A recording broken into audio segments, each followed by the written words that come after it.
देखिए, भारतीय राष्ट्रीय आंदोलन में जिन विभूतियों का सबसे अधिक योगदान है, उनमें एक नाम महात्मा गांधी भी है। अब महात्मा गांधी इतने सफल क्यों हुए, इसको लेकर कई कारण बताए जाते हैं। कई लोग कहते हैं कि गांधी इतने सफल इसलिए हुए क्योंकि वह ठीक समय पर भारत आ गए थे।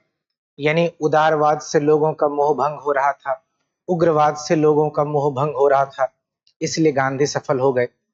कुछ लोगों ने कहा कि गांधी की कार्य पद्धति ऐसी है जिस वजह से गांधी बहुत सफल हुए। जैसे वर्ग समन्वय की अवधारणा, जैसे सर्वधर्म समभाव की अवधारणा, जैसे सत्याग्रह, अहिंसा, इन सब चीजों को लेकर भी गांधी की लोकप्रियता बहुत बढ़ी। इसी क्रम में आप ये भी देखते होंगे कि जितनी अधिक प्रशंसा गांधी की होती है, उसी अनुपात में गांधी की आलोचना भी होती है। कई लोग कहते हैं कि नहीं, इनके महत्व को हम बढ़ा चढ़ाकर कहते हैं।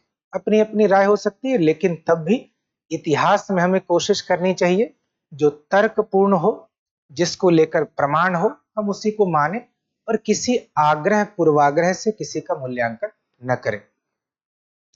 इसी क्रम में गांधी की आलोचना में जो एक बहुत खराब सा वाक्य प्रचलन में आ गया है, कहते हैं कि मजबूरी का नाम महात्मा गांधी।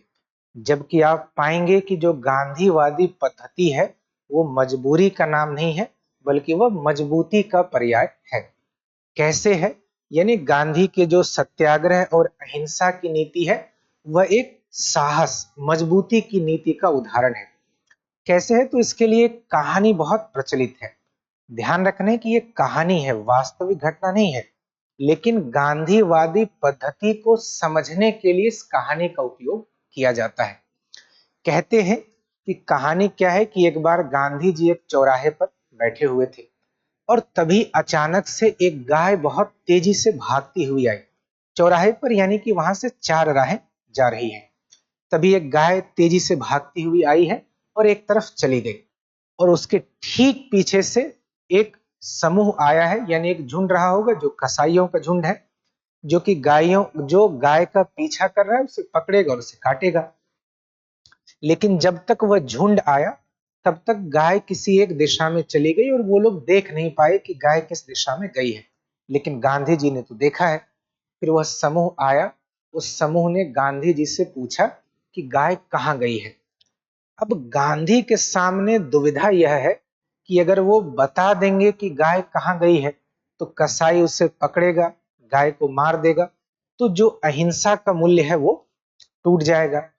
और अगर गांधी ने गाय को बचाने के लिए झूठ बोल दिया, जैसे गाय पूरब गई हो, गांधी ने कह दिया कि पश्चिम गई है, तो क्या होगा कि सत्य का व्रत इनका टूट जाएगा। अब नैतिक दुविधा ऐसी है कि या तो अहिंसा का मूल्य बचेगा या तो सत्य का मूल्य बचेगा। तो आप इस जगह होते तो क्या करते?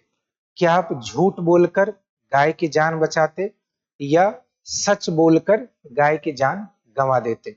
आप जो भी करते। लेकिन गांधी ने क्या किया? गांधी ने कहा कि मुझे पता तो है कि गाय किधर गई है, लेकिन मैं बताऊंगा नहीं कि गाय किधर गई है। क्यों? क्योंकि इससे गाय की जान भी बचेगी और इससे सत्य का व्रत भी नहीं टूटेगा। लेकिन ये कहने के लिए साहस चाहिए। हो सकता है कि वह समूह जो गाय को खोज रहा हो गांधी के पीछे ही लग जाए, लेकिन तब भी गांधी ने वह साहस दिखाया। तो है तो इमेजिनरी कहानी, लेकिन इसका सार ये है कि गांधी का सत्याग्रह अहिंसा भी है और साथ ही साहस भी है। कायरता के लिए इसमें कोई भी जगह। अब एग्जाम की तैयारी को और बेहतर करने के लिए हमारे चैनल को लाइक, शेयर और सब्सक्राइब करना ना भूलें।